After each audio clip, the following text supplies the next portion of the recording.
Ahoj, já jsem Dan, tohle je Fit to Fight. V dnešním díle si ukážeme další velmi dobrou techniku, tentokrát techniku nohama, a jsou to údery kolenama. Údery kolenama jsou hodně devastující, je to přece jenom kost, jsou hodně tvrdý, nejsou tak dlouhý, ale dokážete správnou technikou dosáhnout dost daleko na to, abyste dokázali svým oponentovi ublížit. Techniky kolenama jsou vedený trochu podobně jako frontkicky, akorát si musíte představit, že prostě tu nohu pod tím kolenem nemáte a stejně na toho soupeře musíte dosáhnout. Opět, jako u těch frontkicků, není to jenom noha, která vede ten úder, ale používáme k tomu celé tělo. Musíme vlastně zhoupnout kyčel dopředu, abychom dosáhli na soupeře. Z boku je mnohem líp vidět ta práce tou pánví. Vy vlastně nenecháváte pánev vzadu, ale posunete ji dopředu, zároveň rameno jde lehce dozadu, aby jako kyvadlo vás vyrovnalo zpět. Vidíte, že moje stojná noha se ocitne o malý kousek za mnou, aby jsem měl nějakou páku dopředu a nedopadlo to tak, že se jenom odrazím od soupeře a jdu dozadu. Co je další důležitá věc, je mít dostatečně skrčenou nohu. Čím máte tady v koleně ostřejší úhel, tím vlastně ostřejší je koleno. Já teda mám ty kolena takový tučný, tak to není tolik vidět. Ale když bych tu nohu neskrčil, vidíte, že tady je velká plocha, která bude toho soupeře nějakým způsobem trefovat. Zatímco když to hezky ohnu, je to menší bod, tím pádem větší bolest. Co se týče kolen, jsou tam zase nějaké úderové plochy. U kolen vedených dopředu, jako u frontkicků, se snažíme většinou trefovat střed těla, případně hlavu tím, že vytáhneme to koleno trochu výš, když se nám ten soupeř třeba laskavě trošičku skloní. Když on by šel dolů, tak to máme jednoduchý, můžeme tam to koleno vytáhnout. Když dolů nejde, ale došáhneme na něj, můžete si tam chytit hlavu a to koleno trošku podpořit tím, že táhnete hlavu k sobě. Jinak na střed klasicky se snažíme trefit přímo ten solar nebo nějaký ty spodní žebra, abychom toho člověka dostali, sebrali mu dech a nějakým způsobem získávali větší a větší výhodu v tom zápase. Opět, snažíme se nestat moc blízko. Když budu stát moc blízko, dopadne to nějak takhle. Já kopnu, odrazím se, odletím od soupeře. Když budu mít tu nohu dostatečně zašlápnout vzadu, tak vlastně to směruju dopředu. A i když on mi dává odpor dopředu, tak já furt to nějakým způsobem ustojím. Když bych stál vepředejc, padám.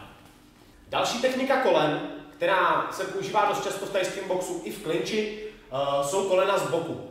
Jde vlastně o to, že se snažíme trefit buď to nohu ze strany, žebra, případně když se nám soupeř naklání na jednu nebo druhou stranu, můžeme měřit i na hlavu.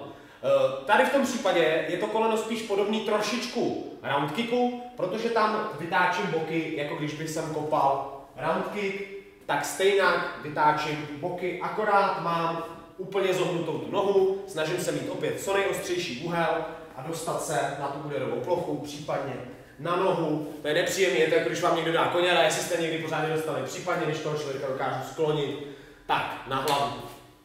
Kolena si můžeme zkoušet na sebe navzájem, podobně jako jsme to dělali u předchozích úderů rukama a podobně, trefujeme to na ruce. Když si trénujeme kolena na střed, stačí, když si uděláme takový štít s rukou a necháme svého parťáka, aby si zkusil jedno, druhé koleno. Stoupnete si na správnou vzdálenost, hlídáte si, kde máte stojnou nohu a jdete koleno, zpátky. Pro přední koleno určitě doporučuji switch.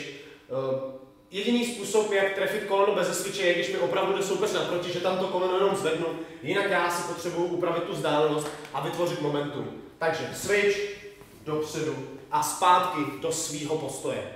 Ruce u kolen musí být nahoře. Je to úder, který je hodně na blízko, takže když já tam budu otevírat svůj kryt, tak si pro něco jdu. Když půjdu rukama od sebe, soupeř bude kontrovat. Když budu do toho hezky zabalený, on bude kontrovat, mám větší šanci, že to přežiju. Stejně jako u předchozích úderů, které jsme se učili, můžete si to zkoušet i bez toho, abyste to kryli, zejména na ten spodek. Aby jsme si zocelili spodek, aby jsme byli připraveni na nějaký ty údery, protože občas přece jenom ten kryt něco propustí. Můžeme prostě zatnout a nechat soupeře, aby nám dal jedno, druhý koleno a na střídačku jdeme jedno a druhý koleno.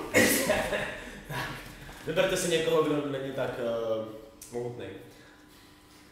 Kolena nejsou úplně složitý úder, ale když ho uděláte správně technicky, tak to krásně ladí. Můžete je napojovat za ruce, hezky mi to nabíjí vlastně jakýkoliv úder rukou mi nabíjí opačnou ruku na koleno nebo na nějaký kop. Můžete dopředu, měli byste došahnout dostatečně daleko, aby jste překonali vzdálenost jako přední přímka.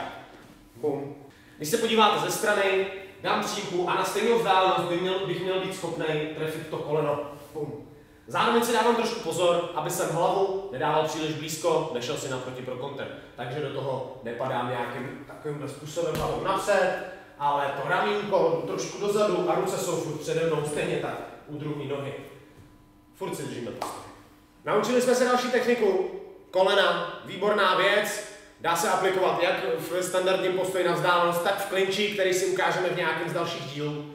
Já vám děkuju, pokud jste to dokoukali až sem, jste opravdoví válečníci a uvidíme se v dalším videu.